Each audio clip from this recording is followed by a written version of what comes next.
1828-ci il 6-10 fevral tarixində Təbrizdən 3 verst aralıqda yerləşən kiçik kənd olan Türkmənçay kəndində Paskeviç ilə onun nümayəndələri, eyni zamanda Abbas Mirzənin başçılıq etdiyi nümayəndə heyətinin qatılımı ilə danışıqlara başlanıldı. 10 fevral 1828-ci il tarixində isə Azərbaycanın taleyi həll olundu. 16 maddəlik müqavilə tərtib edildi və imzalandı. Müqavilənin maddələri aşağıdakı kimidir. Maddə 1. Bütün Rusiya İmperatoru Həzrətləri və İran Şahı Həzrətləri arasında onların vərəsələri, taxt-tacın varisləri, onların dövlətləri və qarşılıqlı surətdə təbəələri arasında bundan sonra əbədi sülh, dostluq və tam razılıq olacaqdır. Maddə 2. Bütün Rusiya İmperatoru Həzrətləri və İran Şahı Həzrətləri hörmətlə qəbul edirlər ki, razılığa gələn yüksək tərəflər arasında baş vermiş və indi xoşbəxtlikdən qurtarmış savaş ilə Gülüstan traktatının qüvvəsi üzrə qarşılıqlı təhəddüdlər başa çatmışdır. Maddə 3. İran Şahı Həzrətləri öz adından, öz vərəsələri və varisləri adından Arazın o tayı və bu tayı üzrə İrəvan xanlığı ilə Naxçıvan xanlığının Rusiya imperiyasının tam mülkiyyətinə güzəşt edir. Şah Həzrətləri bu güzəşt nəticəsində hazırki müqavilənin imzalanmasından sayılmaqla 6 aydan gec olmayaraq yuxarıda adı çəkilən hər iki xanlığın idarə edilməsinə aid olan bütün arxivləri və ictimai sənədləri Rusiya rəisliyinə verməyi vəd edir. Maddə 4. Müqaviləyə qoşulan yüksək tərəflərin razılığı ilə hər iki dövlət arasında sərhədlər aşağıdakı hüdudda qərara alınır. Sərhəd xətti Osmanlı torpaqlarının ucundakı Kiçik Ağrı dağın zirvəsindən aralıda düz istiqamətə ən yaxın nöqtədən başlayaraq o dağların zirvəsindən keçir. Sərhəd xətti oradan başlayan çayın axarı üzrə Şərur qarşısında onun Araza töküldüyü yerədək davam edir. Sərhəd Cikoyur yüksəkliyindən Talışı Əş dairəsindən ayıran dağlar üzrə Qəmərkun zirvəsinədək davam edir. Beləliklə adı çəkilən dağın zirvəsindən əks tərəfdə yerləşən hissəsi istisna olmaqla Zuvand dairəsi Rusiyaya birləşir. 5-ci maddə. İran Şahı Həzrətləri bütün Rusiya İmperatoru Həzrətlərinə öz səmimi dostluğuna sübut olaraq bu maddə ilə həm öz adından, həm də vərəsələri və İran taxt-tacının varisləri adından yuxarıda göstərilən sərhəd xətti arasında Qafqaz sıra dağları və Xəzər dənizi arasında yerləşən bütün torpaqların və bütün adaların, bununla bərabər həmin məmləkətlərdə yaşayan bütün köçəri və başqa xalqların əbədi zamanadək Rusiya imperiyasına məxsus olduğunu təntənə ilə tanıyır. Maddə 6. İran Şahı Həzrətləri hər iki dövlət arasında yaranmış savaş ilə Rusiya imperiyasına vurulmuş xeyli ziyana, həmçinin Rusiya təbəələrinin düçar olduğu qurbanlara və itkiyə hörmət əlaməti olaraq pul təzminatı ilə ödəməyi öhdəsinə götürür. Onun vaxtı, ödəniş qaydası və təminatı sözbəsöz hazırki traktata daxil edilə biləcək qüvvəyə malik olan xüsusi müqavilədə qərarlaşdırılmışdır. Maddə 7.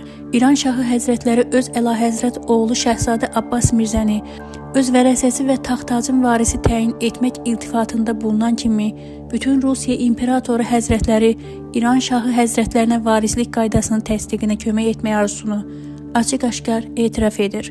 Bundan sonra Abbas Mirzə Həzrətlərinin simasında İran taxt-tacının vərəsəsi və varisini onun taxta çıxmasından sonra isə onu və dövlətin qanunu hökmdarı hesab etməyi öhdəsinə götürür.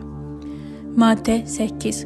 Rusiya tacir gəmiləri əvvəlki qayda üzrə Xəzər dənizi və onun sahilləri boyunca azad üzmək və bununla bərabər onlara yaxınlaşmaq hüququna malikdir. Gəmi qəzası hallarında İranda onlara hər cür kömək edilməlidir.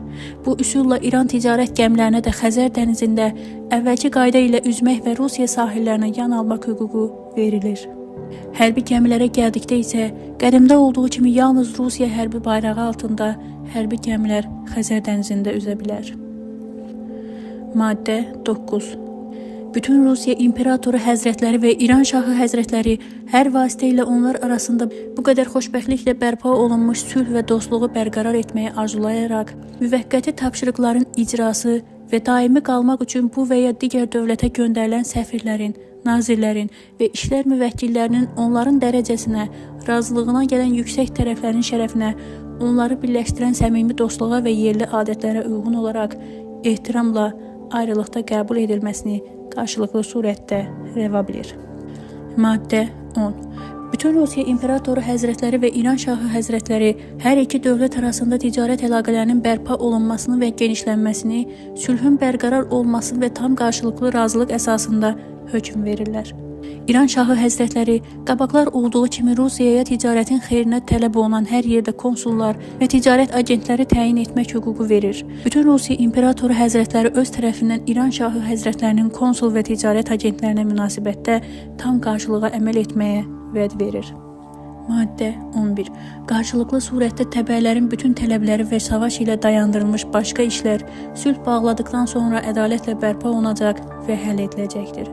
Qarşılıqlı surətdə təbəələrin öz arasında və ya o biri hökumətin xəzinəsinə müqavilə təhdüdləri dərhal və tamamilə təmin edilməlidir. Maddə 12. Barışığa gələn yüksək tərəflər təbəələrin xeyri üçün özlərinin ümumi razılığı üzrə qarşılıqlı surətdə qərarı alınmışdır. Onlardan Arazın hər iki tərəfindən tərpənməyən əmlaka malik olanlarına 3 il vaxt verilməlidir. Onlar bu müddət ərzində onu azad surətdə satsınlar və dəyişdirsinlər. Lakin Rusiya İmperatoru ona aidiyyatı olduğuna görə keçmiş İrəvan sərdarı Hüseyin xanın və onun qardaşı Həsən xanı, keçmiş Naxçıvan hakimi Kərim xanı bu iltifatlı sərəncamdan xaricidir. Maddə 13. Axırıncı və ya bundan əvvəlki döyüşlərin gedişində əsir alınmış hər iki tərəfin bütün hərbi əsirləri, bununla bərabər hər iki hökumətin nə vaxtsa qarşılıqlı əsir düşmüş təbəələri azad edilməli və 4 ay ərzində qaytarılmalıdır. Maddə 14. Razılığa gələn tərəflərdən heç biri axırıncı savaşın başlanmasına dək və ya o vaxtı digərinin təbəəliyinə keçmiş olan satqınların və fərarilərin verilməsini tələb etməyəcəkdir. Şah Həzrətləri öz dövlətinə sakitliyi qaytarmaq və öz təbəələrindən hazırki müqavilə ilə başa çatmış döyüşdə törədilmiş cinayətləri daha da artıra bilən, hər şey kənar etmək kimi xeyirli, xilasedici niyyətlə hərəkət edərək Azərbaycan adlanan vilayətin bütün əhalisinə və məmurlarına büsbütün və tam bağışlanma əta edir. Tərpənməyən mülklərə gəldikdə isə onun satılması və onun haqqında öz xoşuna sərəncam üçün 5 illik müddət müəyyən edilir. Məhz bu maddəyə əsaslanaraq 10 minlərlə erməni ailəsi İran ərazisindən Şimali Azərbaycan ərazisinə köçürülmüşdür. Maddə 16.